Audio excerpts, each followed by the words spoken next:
one of our biggest problems is doing comparisons, because there's always going to be someone else actually that's doing better than you that you could look to feel badly about.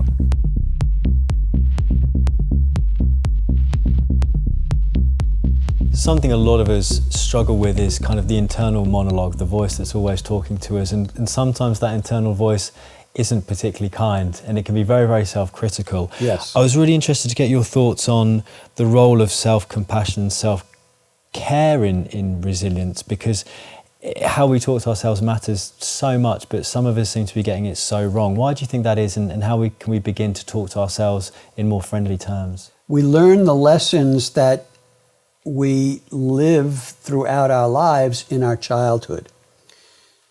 But also, that voice that you're just referring to develops out of those lessons. So I like to say that the voice we hear 24/7 is the spokesperson of that childhood pattern.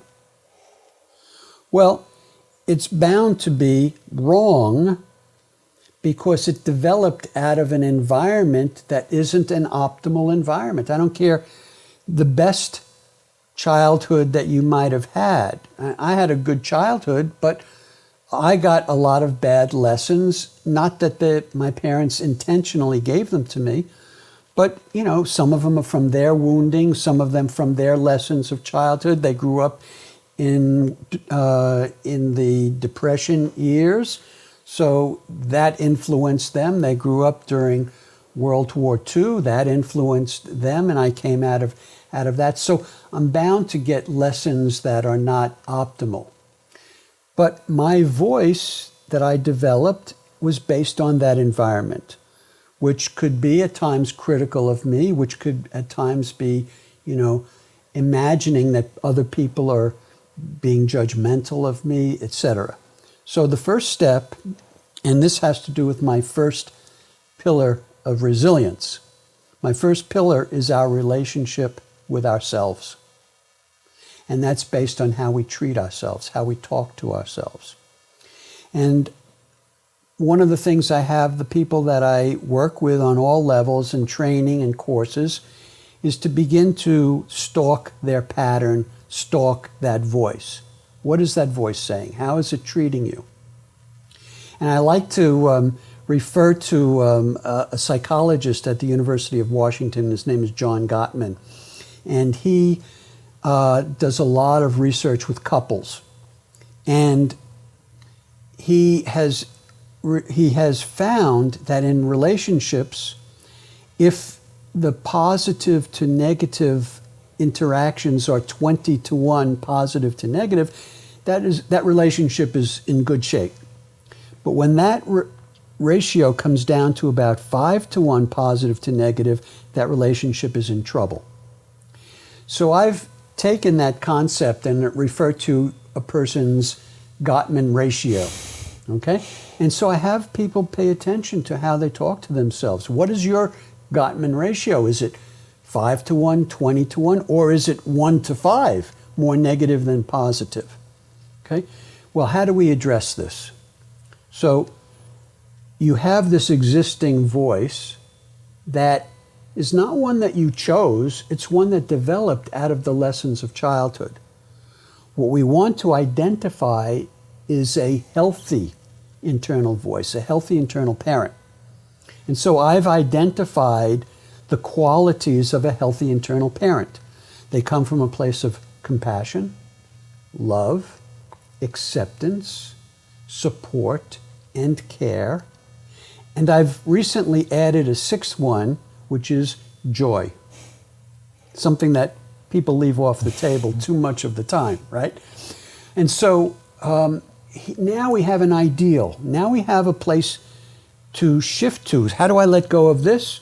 I go over to here. How do I let go of my judgments? Well, what's the appropriate way to talk to yourself, to treat yourself? And it's never being harsh and critical of yourself. It's always being loving and accepting of yourself and compassionate.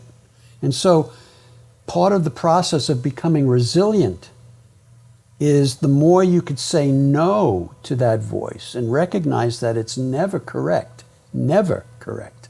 People have difficulty with the never.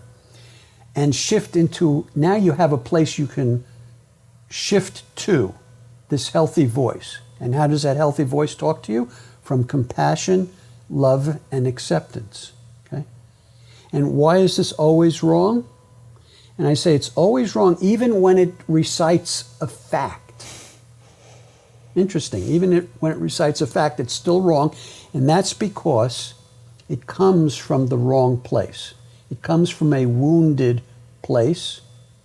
And typically, if it's reciting a fact, it's using it against you.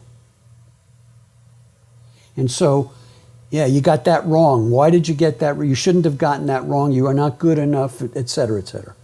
Well, from a healthy perspective, it's okay to make mistakes. From a healthy perspective, you don't have to be perfect.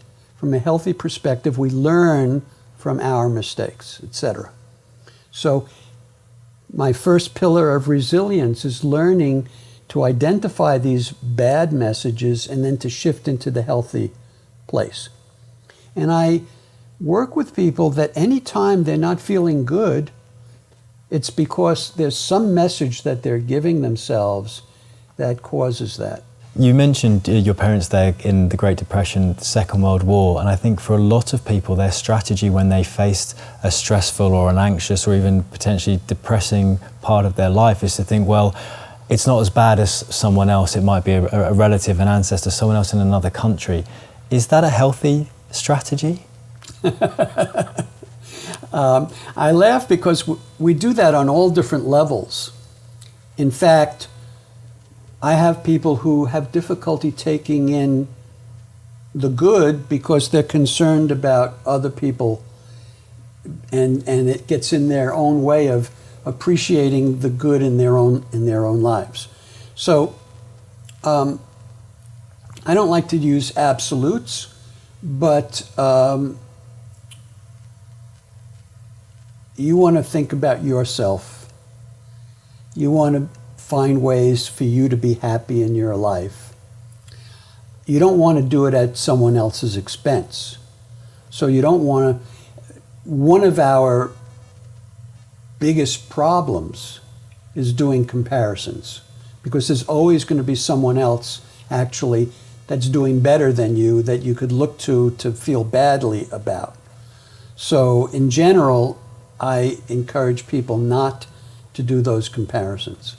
Dr. Sideroff, thank you so much for your time. It's been an absolute pleasure and fascinating conversation. You're welcome. Thank you.